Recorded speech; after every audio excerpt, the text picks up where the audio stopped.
welcome to the deep dive. You know that feeling, Yeah. right? You're reading something in English or watching a show, listening, and yeah, you get it. You understand pretty much everything. But then it's your turn. You need to actually speak. And poof, your mind just goes blank. You feel nervous, maybe you get stuck, the words just aren't there. It happens to so many people, so if that's you, really, you're not alone. Exactly. And that's precisely what we're diving into today. Our mission here is to unpack this really clear and encouraging guide we found. It offers some genuinely powerful, practical ways to get over those exact hurdles in communication. Think of this as like your shortcut to getting clued in on how to really boost your English speaking confidence. Might be some surprising stuff in here too. That's right. And the core promise, I think, from our source material is pretty refreshing. It says you don't need to pack up and move to an English-speaking country. And, you don't need to be perfect either. Not at all. The real key, according to this guide, is about practicing smart and also being patient. So today we're going to explore exactly how to do that step by step. And hopefully, share some insights that might just change how you think about learning. Okay, so our guide kicks things off with this foundational idea. Listen first, speak later. It even compares it to how babies learn, right? They just listen for months before saying anything, which, for adults trying to speak, can feel a bit backwards. So why? Why is listening so fundamental? That's a great question. It really touches on something called the silent period in language learning. It's kind of fascinating. Just like babies, your brain needs time to soak up let's call it the music of English, the tone, the rhythm, the common ways phrases are put together. You need that input before you can naturally produce it yourself. Our source suggests like 20 to 30 minutes every single day, just listening. And it's not just passive, it's about building this internal mental map of the language. Okay, makes sense. And there's a specific technique mentioned too, right? So something to bridge listening and speaking. Shattering, how does that work? Yes, shattering. It's super effective, actually. It's basically actively repeating what you hear almost right after you hear it. So if you hear, say, how are you doing today? You pause for a split second, then you repeat it exactly as you heard it. Try to copy the intonation, the rhythm, everything. It physically trains your mouth, your muscles, your brain to make those sounds naturally. It's like doing reps for your speaking muscles, but without the pressure of making up the sentences yourself yet. Right? Like a warm-up. Okay, so you've done all this listening, you're shadowing, soaking it all up. The obvious next question is, okay, when do I actually start talking? And the source has some interesting advice here, suggesting you should speak every single day. Even, and this is where it might feel a little odd, even if you're totally alone, I admit, that sounded kind of silly to me at first. What's the real benefit? It might feel a bit unconventional, yeah. But it's about training your brain in a specific way. The source is really clear. To get better at speaking, you actually have to speak. Talking to yourself, even if it feels strange, it helps train your brain to think directly in English and form sentences faster. You start bypassing that translation step from your native language. Oh, okay. So you're cutting out the middleman, essentially. Exactly. Your brain begins to just pull out the English words and phrases directly. The guide gives simple examples. Just describe what you're doing. I'm making breakfast. Or, okay, I need to go to the store later. Or even just, I like this music. Simple stuff. And here's a really practical tip it includes. Record yourself, just for like a minute or two a day. Oh, okay. To hear yourself. Yeah. Over time, you'll actually hear the progress. Your grammar, pronunciation, how smoothly you're speaking. It's powerful self-feedback, That does make a lot of sense. Okay, let's switch gears to vocabulary. A really common trap is just memorizing lists of single words, right? Like flashcards of isolated words. But the guide suggests a different way, focusing on phrases. Why is learning phrases so much better than just words? This is so crucial and often missed. What's really interesting is that native speakers don't really communicate using isolated words. We speak in chunks, in phrases. So when you learn something like, I have a problem with my phone, instead of just the word problem, your brain learns a ready-made unit.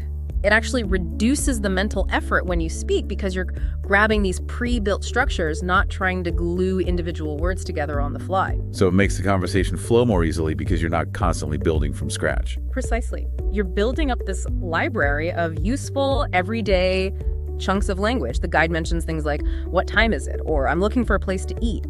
Basic, useful stuff. And it suggests using apps or even just a simple notebook to collect these phrases. And this is key practice saying them out loud. The more you use them, the more they stick. They become active language, not just passive knowledge. Right. Okay, let's talk about speed. A lot of learners think fluency means talking really fast, but our source actually argues for the opposite, speaking slowly and clearly. That feels, well, counterintuitive. What are the upsides of slowing down? Is there a risk of sounding, I don't know, unnatural if you're too slow? That's a really perceptive question. It gets to the heart of what fluency actually is. The guide makes a strong point.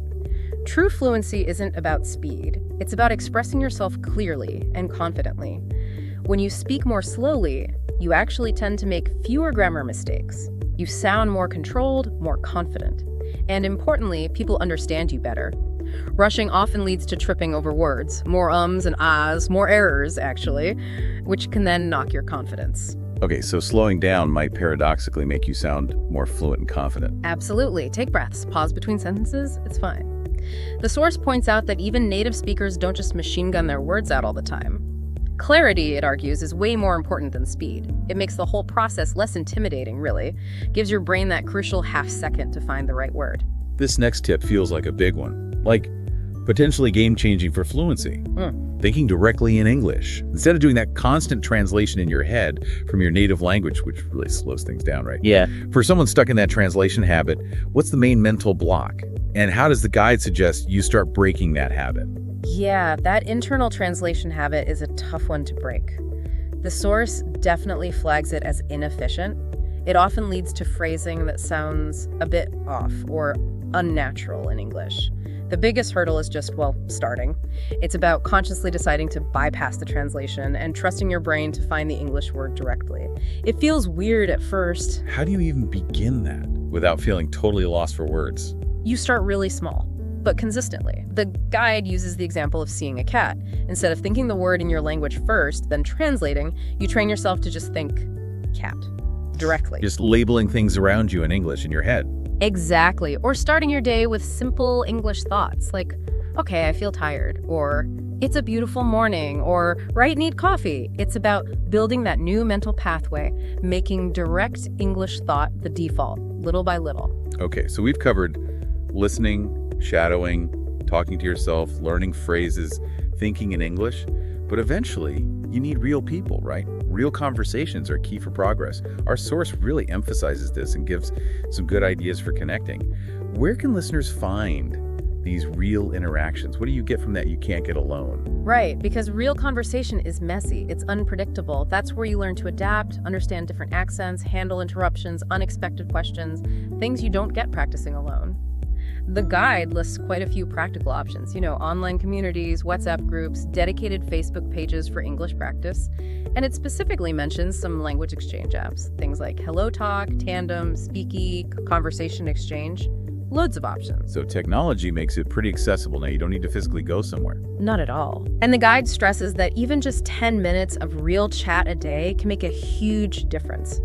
You don't need deep philosophical debates either.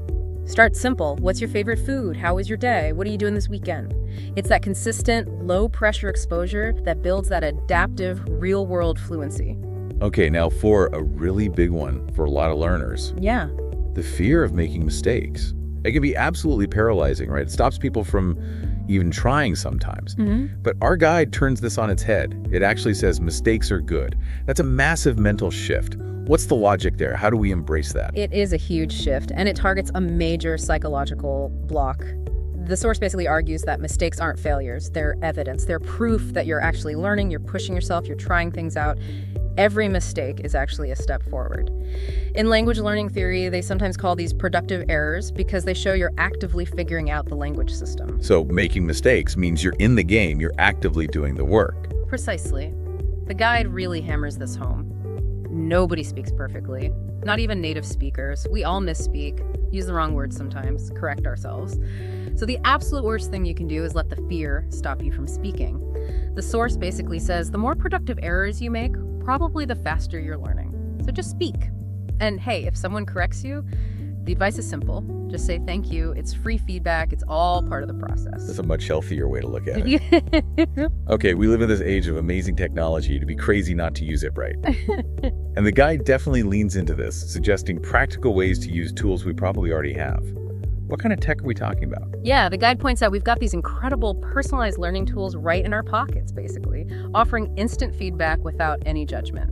Like watching YouTube videos, great for listening. Use the subtitles. English subtitles, ideally, to connect sounds and spelling, or using speech-to-text apps on your phone. You speak and see if the phone understands you correctly. It's a great way to check your pronunciation privately. Oh, that's clever. Like an instant pronunciation check without needing a person. Exactly, and recording your own voice, listening back. You hear things you don't notice while speaking. Plus, you can practice conversations with chatbots or AI tools like ChatGPT. Ask it questions, have it generate scenarios, practice responses. Endless practice, zero pressure.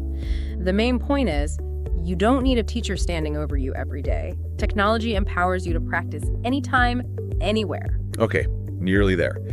Let's talk vocabulary again, but from a different angle. There's this temptation to learn, like, 50 new words a day. Sounds super productive, but does it actually work?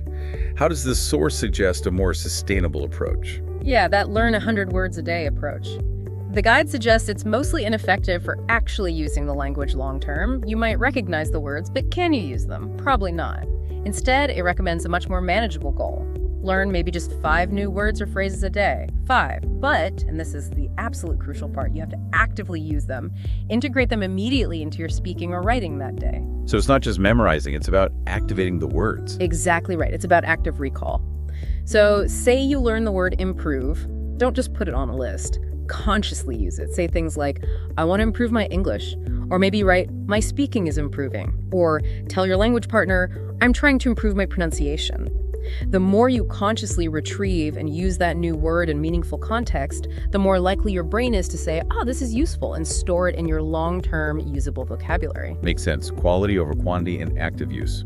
And finally, the guide calls this the most important tip of all, which is simply be consistent, not perfect. Why is just showing up every day, even briefly, more powerful than, say, intense cramming sessions once a week? Well, from a habit formation perspective, consistency is everything. Our brains learn through repetition and regular exposure.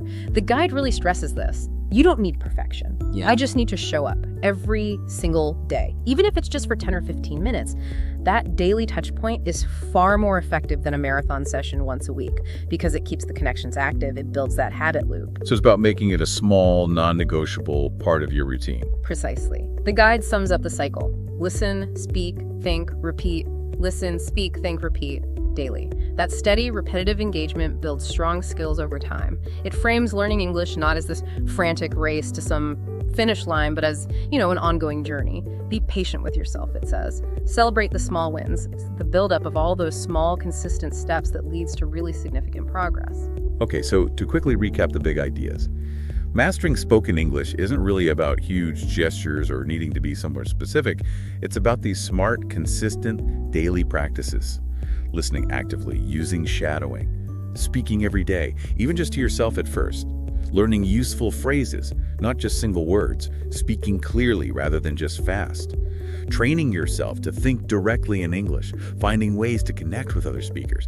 Importantly, embracing mistakes as part of learning. Using the tech tools available, and building vocabulary slowly, but using it actively. Absolutely. And maybe one final word of encouragement, drawing from the source. Just remember, your English is getting better every day you practice. Keep going, keep speaking. You really are doing great. So as you go about your day after listening to this, maybe think, what's one small thing from our deep dive you could try, consistently? Maybe it's just describing what you're doing out loud for a minute, or catching yourself translating and trying to think directly in English instead. That journey really does start with that first consistent step, and every single one counts.